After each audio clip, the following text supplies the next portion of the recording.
Welcome to 50 Plus Home and Gardening. Today we're in real Colonial Williamsburg. They have a reenactment of 1700s. I think their time period is 1776, and they have old buildings. Isn't that cute? Probably was an outhouse or a garden shed of the day, and they have beautiful gardens. So today we're with my friends Wade and Anita, and we are going to look at some beautiful gardens. So pretty. This is where I get a lot of my ideas. They try to, most of the stuff they do in a Williamsburg, kind of a old-fashioned, how they would have done it in the day, raised beds. Look at the new seeds. What are those? It says Peas? radish. It says radish right here. Oh my goodness, radish is already. You know what? That's nasturtium. Yeah. You said so. And we got some pansies. Look at the shells. Wherever they have a pathway, if they don't have the bricks, they have shells. They probably ate a lot of oysters. Isn't that fun? Mm-hmm. And I like the way they use the needles. You see the pine needles? Oh yeah. Gives it So this is more of a rural garden, a cooking garden. Yeah. This is fun. This is Russian kale. Okay. And so they just use wooden little tags for each thing. Shallots. Oh, they have beets.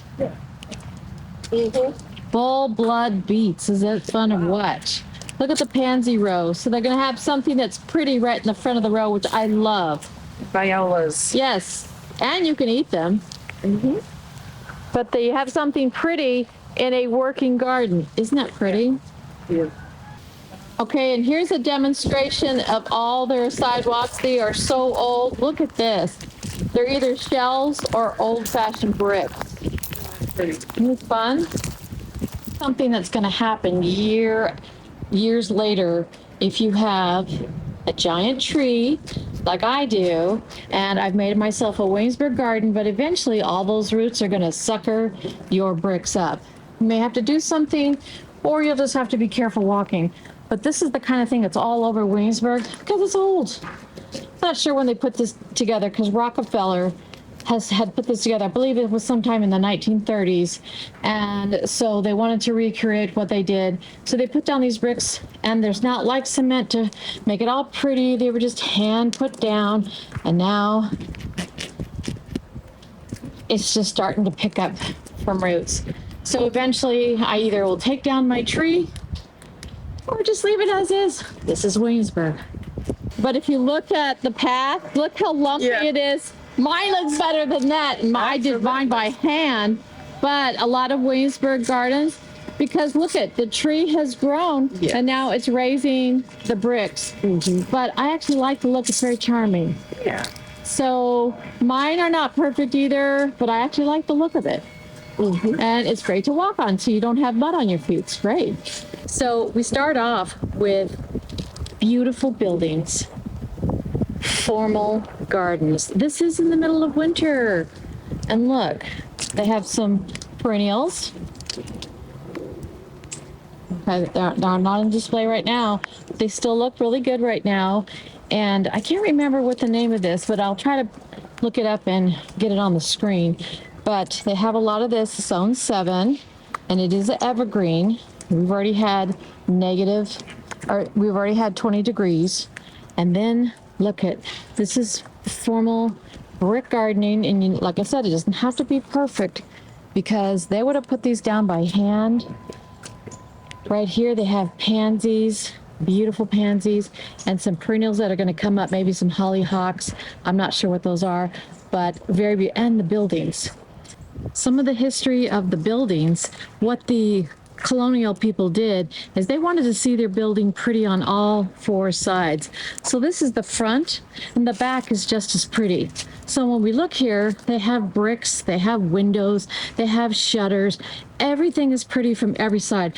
They didn't have much yard. They came from England, and they wanted every part of the yard to be something beautiful to look in, because in England they were rich, wealthy, and they had a lot.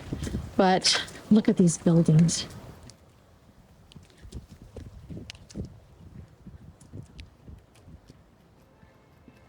Nice wells. They had fences. They probably had dogs. They would have had places to put their horses, and they would have had cellars, as you can see right here. So we're just going to go from garden to garden and just give you guys some ideas for winter gardening. Okay, we're in the winter time, and yet look, there's still the bone structure. Look at how they have benches, sort of in a circular. This would have been like a very, very fancy garden. But even in the winter time, they've got pansies, they got boxwood.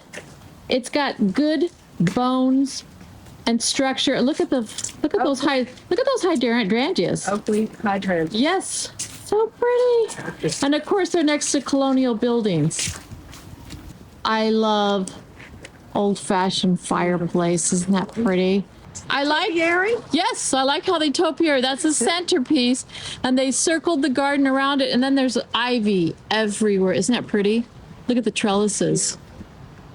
And of course, it's all backed up with all these beautiful homes. I would have loved to live in the old days. Look at that, would have been an outhouse right there. Mm-hmm. And I love the fact that, see the benches? Yeah. They'll have a bench to sit everywhere so you can enjoy the beauty. Mm-hmm. And Williamsburg, we took a tour of gardens in Williamsburg, and it had a man who was dressed up like the third president, Jefferson. And he took us around, and he said that Williamsburg people in the old days, the reason why Williamsburg has each side, like this is the side of a house, and usually in an American home, we only dress the front side. They didn't do that. They wanted each side that they saw beautiful. So that's why when you see this is the side, if you see the back, it's just as pretty the front. You almost can't tell the front from the back. And it's because the colonial people, their tradition is they wanted to see all four corners beautiful, including their gardens. Here's the back side of one of my favorite buildings. I'm not sure, I'd have to go and look at the label of who lived here, but it could be residents now. In the day, people own these houses. They probably rented them while they were in England, and then somebody else came and occupied them. But do you see how it's just as cute from the back as the front? We'll go in the front a little later, but they have this cute garden. Something to remark is most of their sidewalks, if they didn't have brick or someone to make them for them or put them down, they used clam, crab, shells of all kinds. They ate a lot of sea fish and oysters, and they would just crush them down, and they would get crushed as people would walk on them. They'd probably have a few fresh ones and people just walk over them, and they get brittle after a while. Pretty soon, they have a nice little sidewalk. This is a formal garden that they have put needles from pines to keep it kind of pretty until something grows up. Don't know what those are. Let's see if I can guess. This looks like it may be foxglove, and okay, this says Virginia rose. So, kind of looks like a rose. That's what's left of it, but they've cut it back. That would be nice. So they have a row hedge of roses of the same kind. Remember, if you have a row of something, it makes a big statement. And look at all these foxgloves that are everywhere on both sides. It's going to look fantastic in the spring. You can see they used a lot of boxwood. These are old because the kind of boxwoods they used was called English boxwood. And I can tell you, I've had these. In 10 years of a house that I had, they grew maybe 3 inches. So these are probably 100 years old.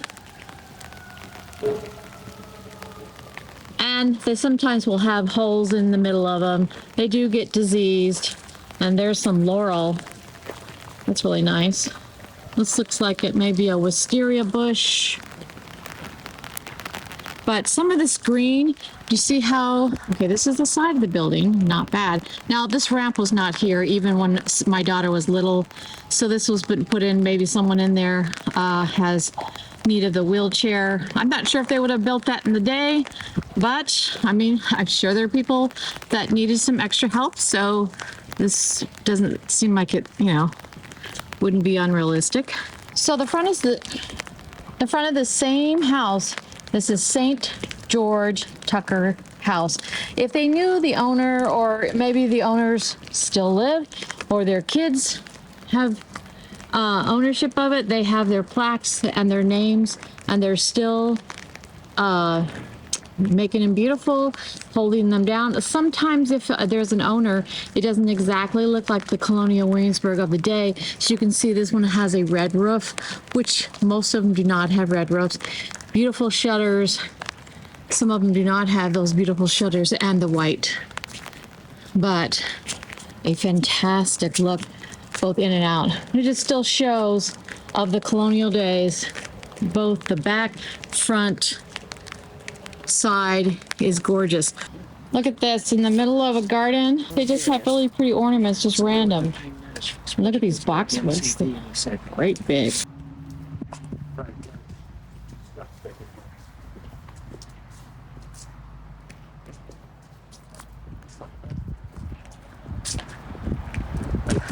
So they have these gates everywhere, so you can go in and out of them, but look at the ball and chain that they have, which actually makes the action come back. So Anita, you go through it, and I want to show the action of this. So you open the gate, and then watch, it just shuts by itself by the weight of it. Boom. Isn't that pretty? Again, they would have a pathway with boxwood and these cool doors with the little chain and ball. They close automatically. I love that. I want to have that in my garden. I love walking through the gates of a new garden. It just brings you in. Oh, this is so relaxing. Again, more benches, trees, ivy, some interest for the winter. Big giant crepe myrtle. And of course, beautiful buildings. This is a typical setting. They always have live animals here. So that's the capital for the beginning of, this is the beginning of Williamsburg. This is the most amazing oak tree in the universe. I know it doesn't look like much, but let me get closer into this. It is, I don't know how old it is, but it is draping down on the ground. This is right behind the courthouse. And it has a lightning rod up the center because I'm sure it has had lightning on it several times. This was part of the tour when we were with Jefferson, and oh my goodness, they sort of give you a little tour of how many years it is based on the trunk size. Not have it roped up in the day, but now it is, and let me tell you, it's so massive. I'm not kidding. It's probably 10 men wide. Big. Those arms are like, maybe the best tree house in the universe.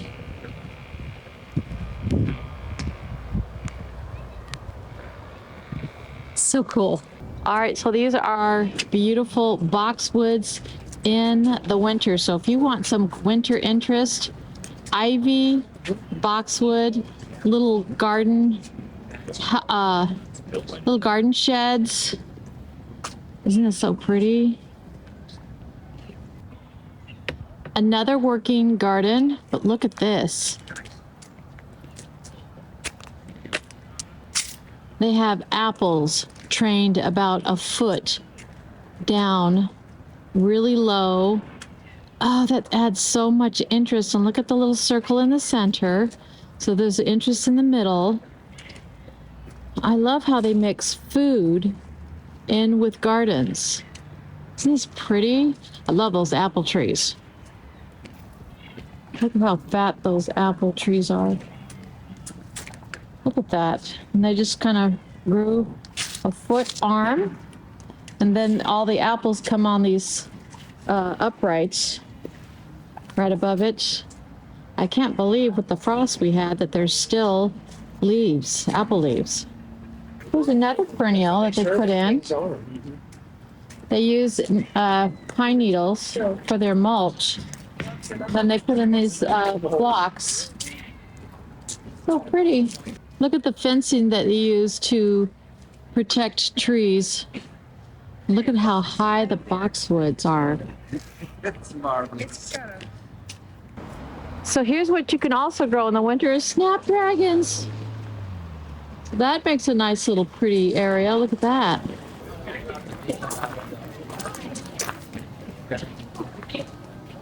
Another very unique garden.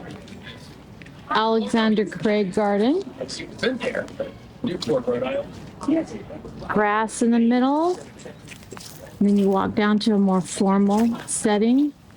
You've got phlox, pansies, and a little centerpiece looks like a snapdragons. So those are good plants for winter gardening.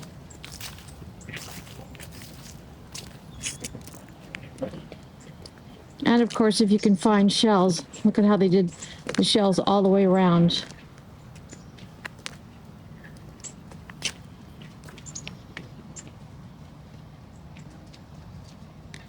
Very formal. My best chicken. Okay, here's the fun chicken coop. See if I can get it to focus. Hi guys, girls. One guy and 12 women. Yeah. This is a nice little chicken pen. Here's a unique garden with snapdragons. Always a bench. Boxwood. It's another one of my formal garden settings. My daughter and my husband and I, we used to come down here when she was 3, she's 37 now. And she used to, this is a hill, you can see this. She would run down this hill and we would picnic just right about here and just pretend like we were colonial people because the buildings are outstanding. Look how fantastic they are. Really, really pretty. But they had fruit trees in the summertime in the plums, and they had these neat fences. And look at this as a fruit orchard. We used to come and see what kind of fruit they had. They would change it out during the year. And there's some ivy growing. Ivy is an evergreen for winter interest in any boxwoods, or that looks like that may be a Carolina bush. That is a type of holly, and more boxwood, and not sure what the name of that. I'll see if I can get the name of that on there. But anything that's evergreen makes this place stellar. I mean, we're talking right in the middle of December. It's gorgeous. Okay, I'm in some gardens right next to the governor's mansion, and they're all decked out for Christmas. They'll have those candles in the window and make it look just like it did in the 1700s. Only they would have used real fire. Nice. Okay, so they have a layer of fruit trees, and then the chicken coop is right beyond that. And then another working garden. I love these. Yeah. All right, this is King's Arm, and this is another kitchen garden. I just love them. Slightly raised, but this is a lot of the stuff that they actually use in their restaurants. Look at some of the beds in Williamsburg. Old-fashioned English daisies. Some pansies. There's parsley in the back. And there's other perennials in here, which I'm not sure what all of them are, but they just sort of add.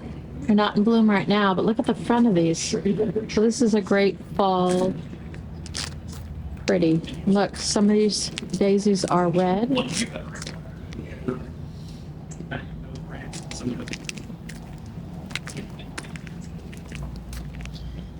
This is a mix. And then dianthus, which I did not know, is a fall planting, but they are probably hybrid. And look at how pretty that looks. It's a nice front bed. It's probably about 6 inches. So that would be nicely done in the front of a bed. Look at this from the front of the bed angle.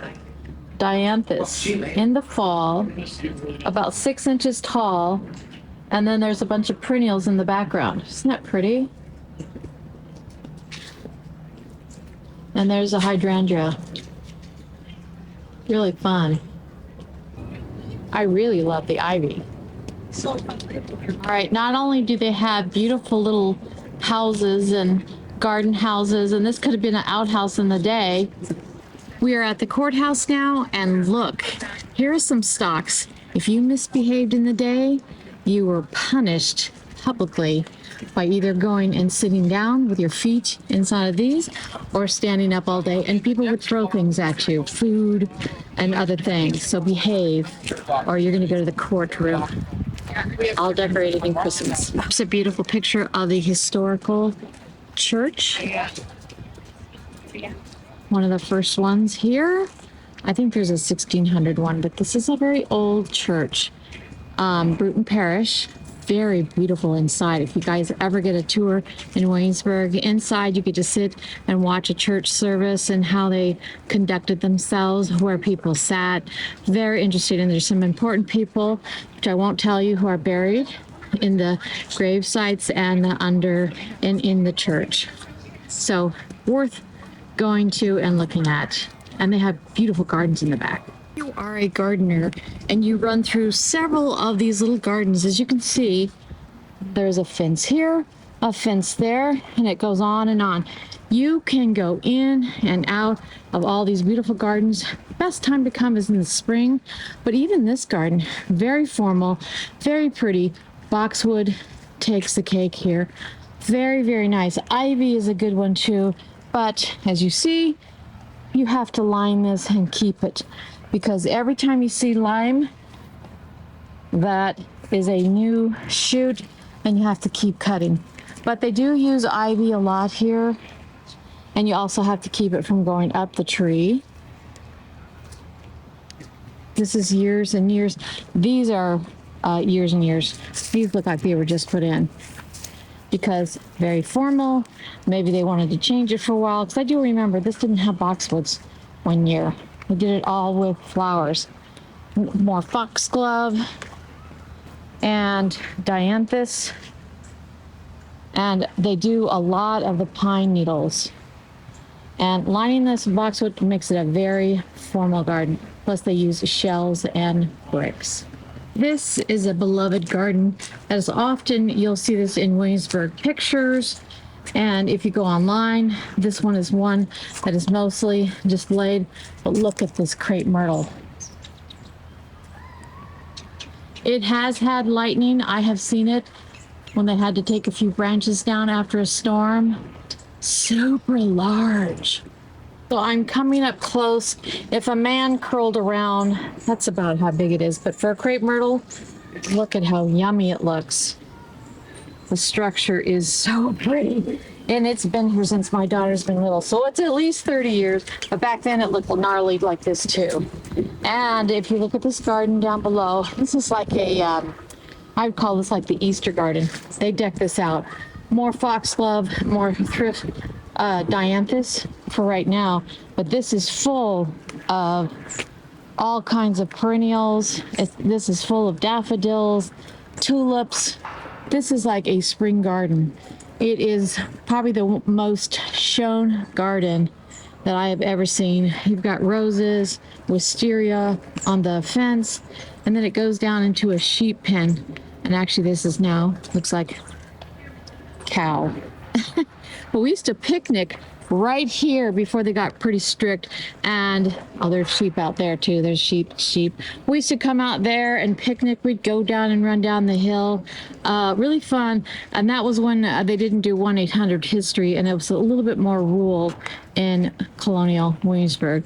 But now a little bit more, lots more people, so it's a little bit more controlled. Still very pretty. Isn't this a little cute design? Right in the little patio outside, decked out in Christmas. And that is just beside the garden. A few pots. And their wreaths and the famous Easter garden. There's another very formal garden. Typical in the wintertime, just boxwood. These have grown up. These were very small when my daughter was very young. And it looks like they still have the needles. There's a nice rose bush, which does keep some of their evergreen leaves. They have a nice trellis, which has wisteria, grapes, other things like that. Isn't that neat? Nice old-fashioned rose growing on the side. That is a really neat idea for a fence. Can stay pretty long. Maybe the rose hips on these. You can eat rose hips. Those are the coolest. So this is an old variety. Looks really good. And they've trained it up like a tree. It's a good idea. This is another one of the most famous gardens photographed. And it's the one that mine is copied after. See how they have straight edges, points. They have only 4 bricks wide. In the center, they have 6. And that's what I've kind of modeled mine on. I have 5 in the main. So you can go up the aisle and you can see they're really crooked. They don't have to be perfect. And they scoot off. Very pointed. Lots of herbs in here. A nice boxwood. That's an old boxwood because that used to be small in the day. So you can see how it goes here, direction over here. It goes all over the place. Now I didn't have quite as much room as all this, but there's mostly herbs in here that are just kind of died back. They've got a few extra plants here that are, oof, looks like they have lavender that's still going strong. Some chives, so they've lined it with chives, which I really like. That's a really good idea because those are narrow and you can still get through. And if they touch your feet, you'll get the woof. If you don't like chives, you wouldn't like that. But look on this. They have thyme on the end of this edge, which is really nice. More dianthus. I may have to get some more dianthus. I see that a lot. Go to other gardens and you'll find out what they use for winter interest. The dianthus, they're going strong. There's some rosemary. Looks like they've lined this with thyme. I see the thyme under all that needle. Roses in the center so you don't get whacked. I don't like to get whacked with my feet. And that would be really a pain to get stuck on. And look at those corners. Look at these corners. Fantastic. Favorite garden with a fig tree in there. This is by the church. It's a small, very tiny, look at the little fences. I've always loved this because it's dreamy if you have a very small garden. It is called the herb garden. And here's all the plants that they have. But in the evergreen, look at this. They have the rosemary, they have their chives, they have thyme. Sorrel. They always have the boxwoods. Keeping your boxwoods low. Look at that. That's like an old beehive kind of a thing. They have statues, places to sit. Remember, benches are important. Oh, I love the fence size. It's no more than a foot tall. And it has a centerpiece, which makes it formal. And that is a sundial. And they have this fig tree that is growing on the back side. It still has a lot of good interest. And some ivy growing up the fence. And look, here's another fence style. Large, medium, small. Large, medium, small. And you come in, shells, bricks in the front. So even though it's kind of simple country, I love it.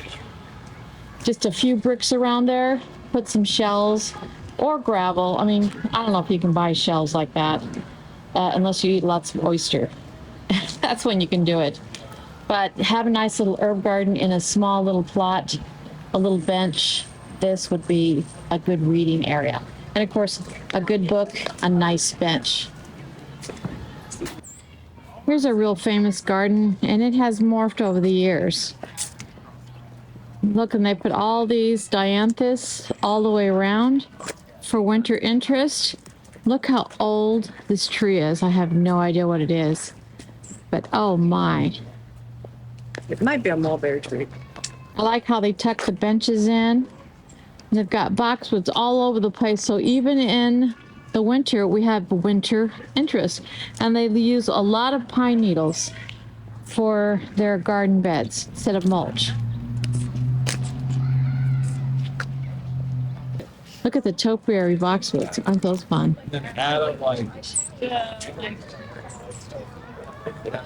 Okay, this is what it looks like. A bench in every corner, circular, a bunch of those dianthus. Look at their walkways. Some perennials, some really tight boxwoods. And there are a few more roses that are blooming.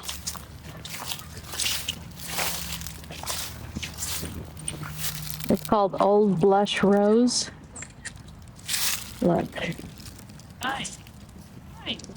In the dead of winter. Really pretty. And they are all on a picket fence, just weaved in. I love that. Okay, here's calendula.